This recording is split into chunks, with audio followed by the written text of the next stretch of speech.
Hi, I'm Rodney Veal, and I'm the host of Rodney Veal's Inspired By podcast, and thank you for tuning in. And today, I get to talk to someone who I've always admired and loved because she is a gentle, loving, talented spirit and really super cool lady.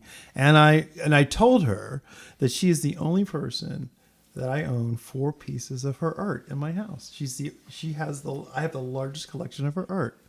So, everyone, welcome. I can't wait for you to get to know and meet Susanne Scherette King. Susanne, welcome. Thank you. It's great to be here. Super awesome. I'm glad you're here. So, okay, I've known you through the art world because you know, when we travel in the same circles, but there are a lot of people who don't know. We got to go in the hot tub time machine back to where it all began. You did not start off as an artist. So what led you to garden? You were in garden design? I was in garden design, but by education, I was a teacher. Really? I taught junior high English. Wow. What school district did you teach in? Oakwood. You taught in Oakwood. So, were you painting or doing anything like No. No. And what drew you to teaching writing in English? I mean, It's just, there was an opportunity and I was able to take advantage and I loved it. how long did you teach? About 12 years. Wow. Until I wasn't able to anymore. Until you were unable to. So, but where did it kick into? Like all of a sudden, it led into garden design, and then it led into art. How did garden design kick in? I mean, I was always a avid gardener, and people would stop and ask me questions about the gardens, and I finally one day said, I'm going to just hang out my little shingle and say, I'll be glad to help you. So I did that for a long time. Really? Yeah. Like guys, I'm kind of just curious about garden design because they've just put you in the outdoors. That means you're an outdoorsy kind of person. I'm not an outdoorsy person, so. Yeah, I was. You just very much so. Everybody I talk to who talks about gardening said it is the most meditative of experiences. It was, yeah. I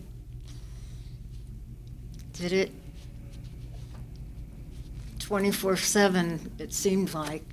It had to be. Yeah, one of those things.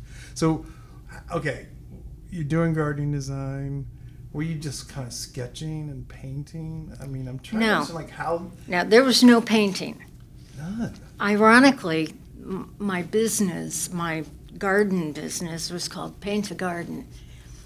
Had never painted, ever. Really? No. Painting didn't start until 2002. I bought a incredible mid-century modern house, very organic, 17 sets of sliding glass doors. It needed art. You just needed art. I needed art. I couldn't afford any art. Well, and especially the artists in this town because we've got artists who So do things. Yeah. I decided to start painting. I had dabbled in it a little bit. And when I said dabbled, I took myself to Michael's.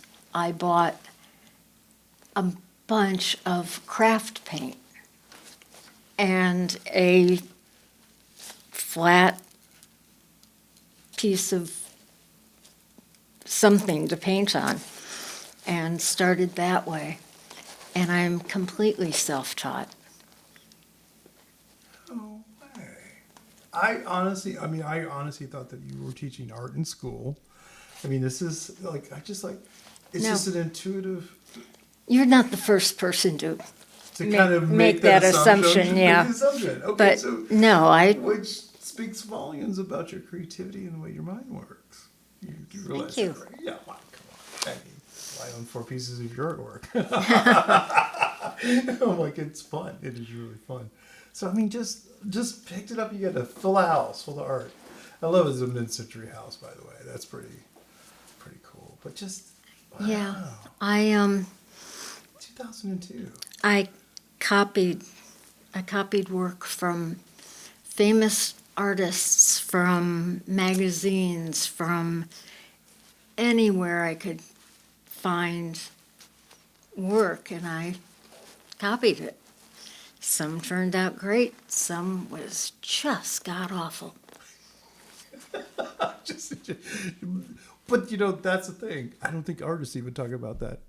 Sometimes you create good stuff, and sometimes it's god awful. That's the process. I mean, It is, and the process continues then because you just paint over the bad stuff and keep going. you keep going.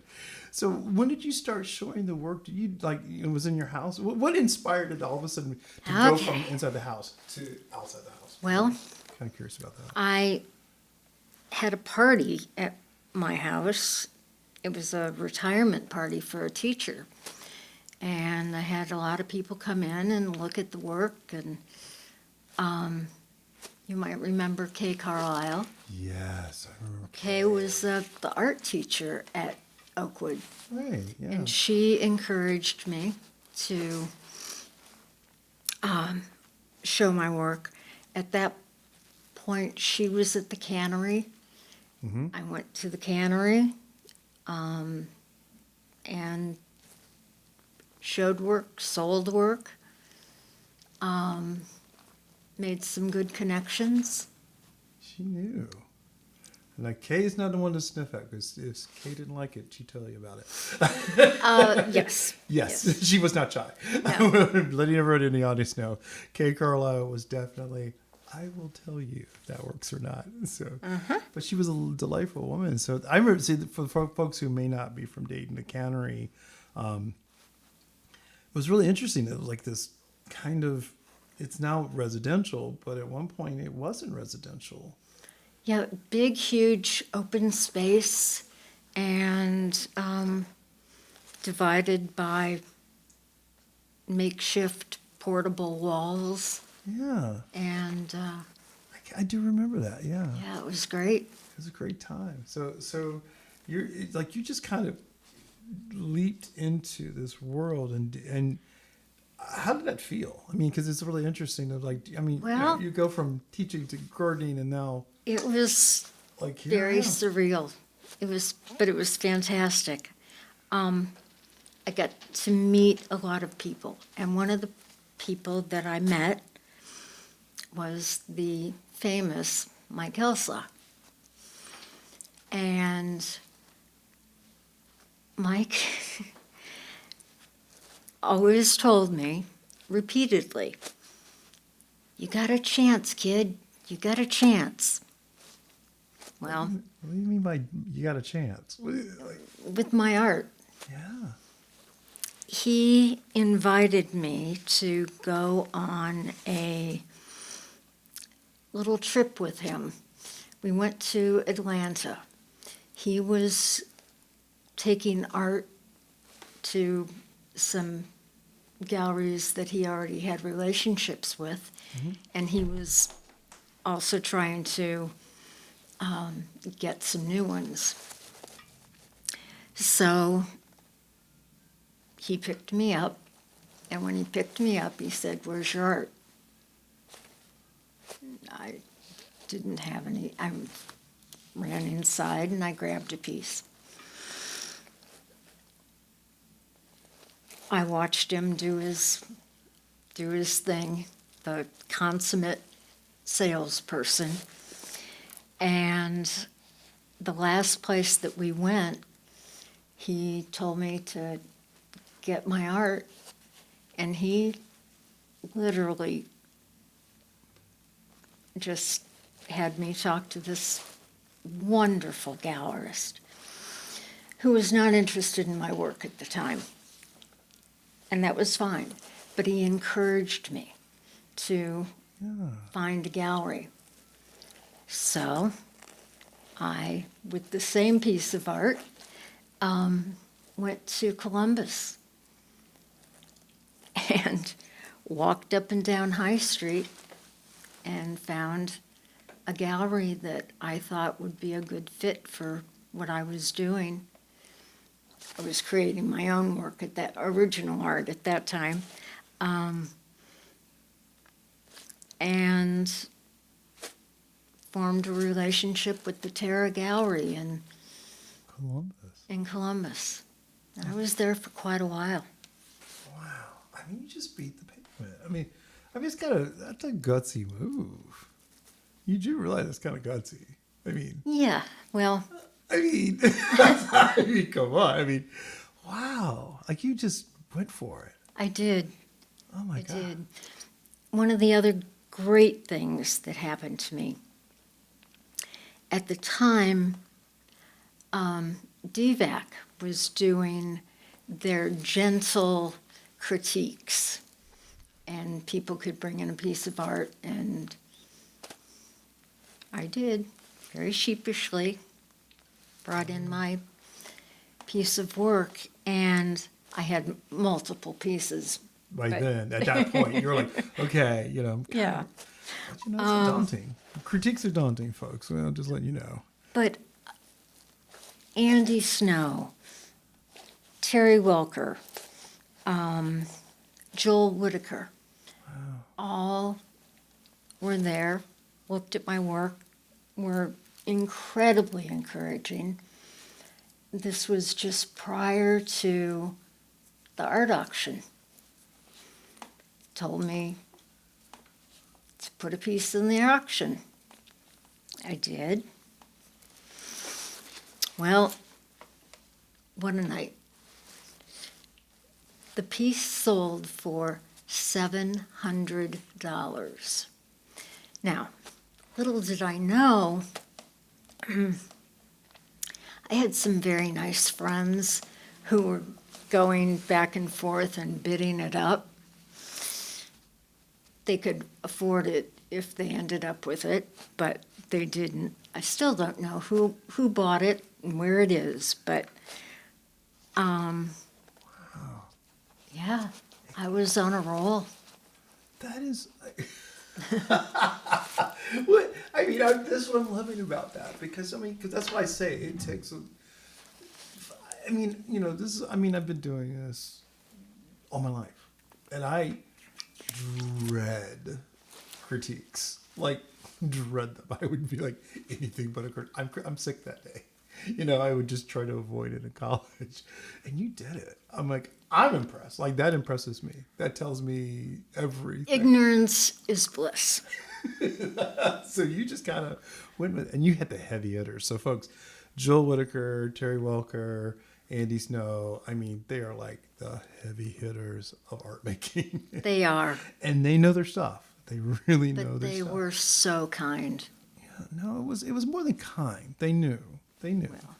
And there's what I love, and the reason why I have 4 of your works is the fact that it's a sense of motion and emotional vibrancy between the colors. And I know that's where you're, you know how artwork speaks to a person and their personality, and I see that in the work. And so that's what draws me to your work. I'm like, we always go, oh, Susanne, okay. And we can reach in our pockets, and this is before a better paying gig. Now it's like, yay, and I love that. And so off to the races we go, and with it's got to be an interesting thing. So how did you kind of cultivate the style of painting once you're off to the races? Because you sell the work in auction, that means that it spoke to them, which yes. is what art does. And so, what do you do next? What did you do next as an art maker? Many artists strive for that consistent body of work. I have a completely inconsistent body of work. I just try new things. I'm always trying new things, new colors. Forms and shapes, different styles of paint. I've I pay attention. You I do. watch You the do. progress. But it's just like, what is it about that process of is it different than, like there's some things that are like with garden design and gardening, it's knowing the technical things, knowing that there's certain plants that work in this kind of soil, sunlight versus shade, but art is pretty much the wild, wild west of like, well, let me see if it'll work. Let's see if it'll hold together on a canvas or a wood panel. Oh, there are a few out there that Didn't quite. that might not. Yeah. not sure. Not sure. But that's a real. Susanne, you're not. It's not. This is not a voyage of discovery at 10, 15. This is. You're an adult and you're taking these chances and risks, and you didn't even think like, no, this seems natural. This seems right. Yeah, it does. It did, and it's gotten me through a lot of emotional.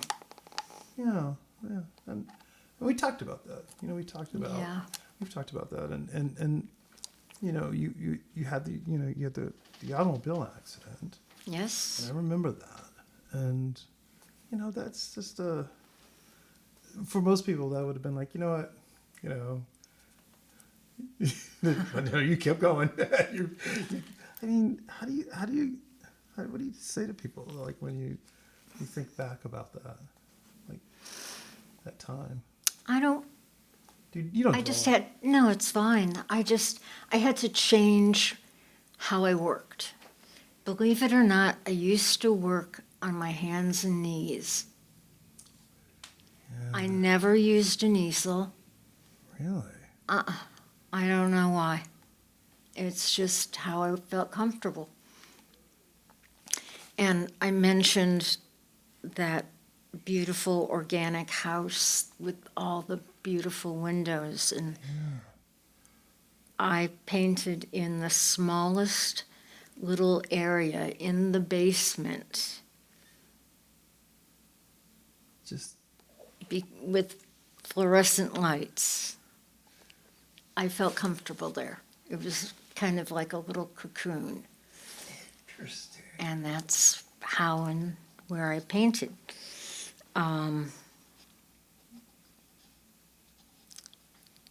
I was not able to paint for a number of whiles. I don't know if it was years, months, or what, but I knew that I wanted to get back to it, and I did.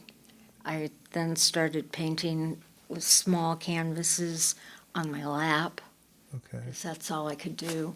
Okay. And I remember you went from these really large scale pieces. Yeah. Small, but Yeah. they weren't small in presence. That's the thing that I'm fascinated about, because they weren't small in presence. You still had they still had the emotional thing. Yeah, punch. I think you're right. I like working on the small ones. They're fun. They're challenging. They're more challenging to be able to get all of that emotion, all of that design in that small space, and not have those big swooping. Yeah, I know. We started moving. I was like, I remember the swoops and the swirl. I was like, what you could do on a large scale. I remember just recently had a conversation with Scott Gibbs. And Scott. Scott. I can't wait. He may be a little too theoretical for us on a podcast, but one of the things he did say was he talked about large size, and I kept thinking to myself, if it's not 60 inches of a canvas, that you're not saying anything. And I kind of wanted to say, I think you can go small and still pack a punch. I own a piece of his, and it's not that large. So, this is the mythology of Scott. We won't. It's but Scott is a very, really, really incredible artist. Incredible. But I just kind of want to counter him, like a little gentle pushback, like, dude, you can make small and still pack a punch.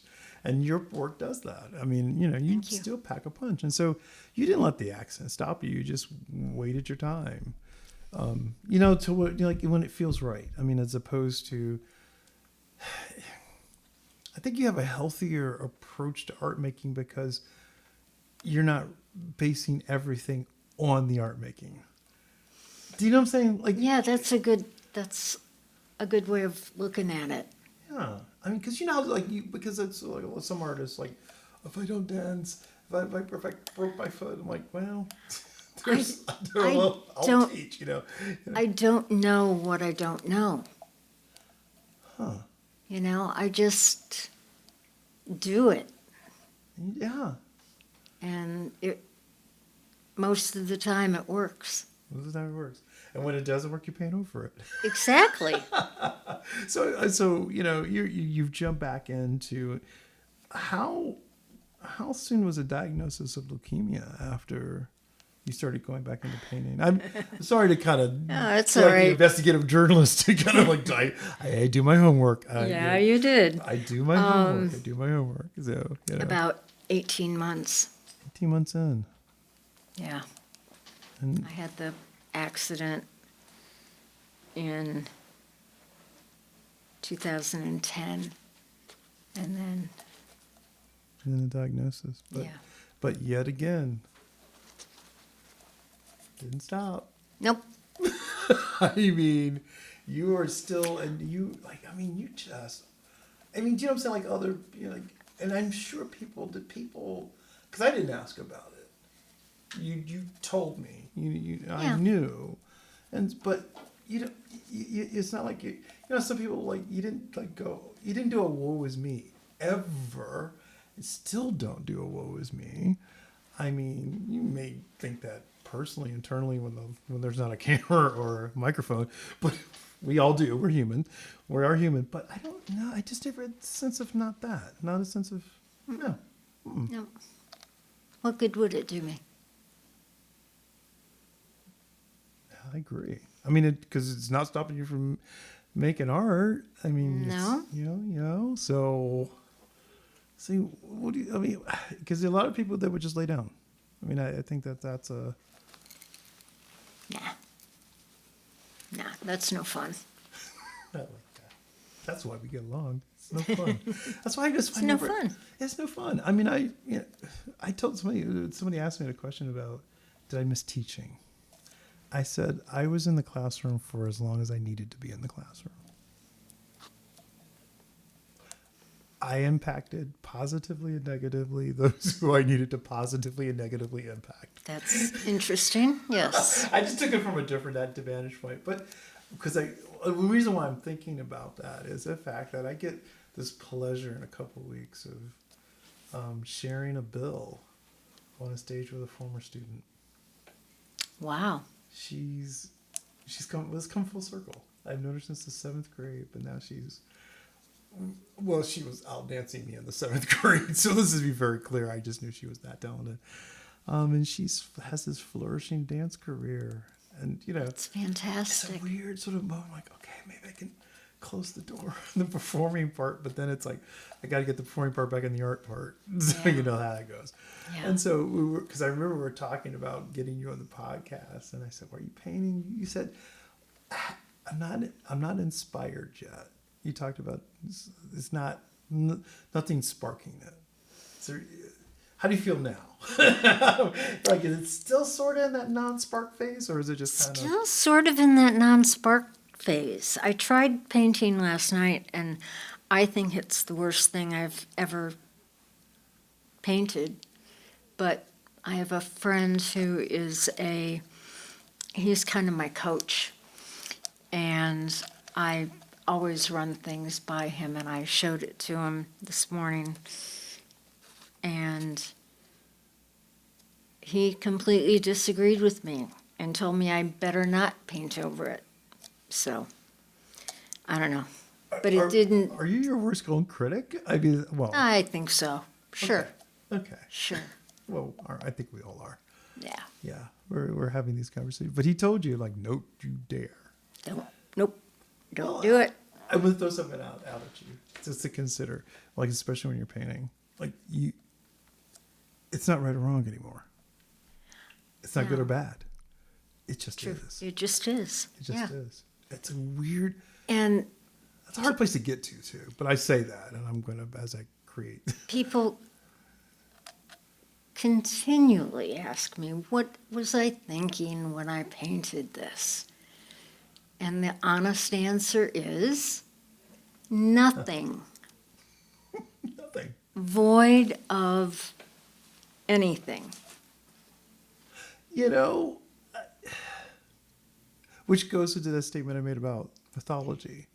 We want to create a mythology behind a process. There's no great mystery. Sometimes No. it's just in the doing. Yeah. It's just the doing. It Yeah. is what it is. Did Mike also ever say that? Because I always felt like Mike is that kind of person who goes, I'm just doing it. Oh, yeah. Just Yeah. He's a riot to watch because he is a character. I love him. He's a character. Michael, if you're listening, I adore you. I think you're just a great character because that's what we need. It's like, like he just said, get in the car and drive me to Atlanta. That is pretty. That's wild. You did it. Oh, so this is kind of like, do you realize how fearless you are? I guess. Yeah, just out of curiosity. I mean, well, it's not something that one thinks about oneself, but from an No. outsider observer, I go, well, thank wow. you. I take that as a great compliment. Oh, Thank total you. fearlessness, and that's like, because we're having these like like I've had, I think we're well over 40 something of these podcast interviews, and there seems to be this common thread of themes, and one of them is, you said it, like, you don't know what you don't know. Every part, like, well, I just did it. I'm like, and I always kept thinking, Yeah. wow, no fear. I'm like, I mean, and then I realized, Rodney, you gotta look at it through your lens. Like, you walked in and basically decided to become a ballet dancer at 25. So let's stop. There you go. Stop asking that. Stop acting incredulous about the fact that people just fearlessly do this thing. But for over 40 people, and there's always that common thread. One of the common threads is that one. There's like, I don't know, okay. No one said I couldn't. And the thing is, I mean, that's what I mean. It's like, because you tried on styles, but then you shed it to start do things your way. And it shows. And the work is strong and vibrant because of it. Thank you. Yeah, I think it's pretty cool. Thank you. So as we're coming to the end of the podcast, what would you say to people who may think there are certain things or obstacles? Because, I mean, an accident and a diagnosis, this notion that you don't have all the, I call it street cred to be an artist, but in fact, I don't believe in street cred for artists. I just don't. I'm like, what would you say to them? Like, who may be like, I shouldn't try. I shouldn't. Oh, I think you have to try. Everyone has to try whatever they want to do. If you have a vision and a thought that you might want to do it, what's holding you back? Except yourself. Yeah, I totally agree. That always seems to be the biggest hang up. And so, you've never, it's a question that we're trying out. You're my experiment, my guinea pig. Oh, dear. Oh, no. It's a good question, but it's a good question. And it's like, it's this question of never, because I don't think you've ever externalized a thought about imposter syndrome. But have you ever in your head thought, oh man, what am I doing in these circles doing this thing as an art maker? All the time. Yeah. I have no training. I have nothing. I just have my sense, my internal sense of, is it good or is it not? And that's just fine with me. There's that confidence again, that fearlessness. Even in face of the, what am I doing here? And these rooms, but you deserve to be in these rooms. I think that's the reason why. Thank you very much. You know, it's a question of, it's hard to battle that thought process in a world that's just filled with people. Or, being sane and being an artist. Well, this community has some of the most incredible artists I've seen. Yeah. And it's sometimes daunting to think that I hang with them sometimes. More than, Pretty cool. it is pretty cool. And I think they think the same thing about you too. So just so you know, they get to hang with Susanne. You know, because some people emanate it. It just emanates an energy, and it is so refreshing.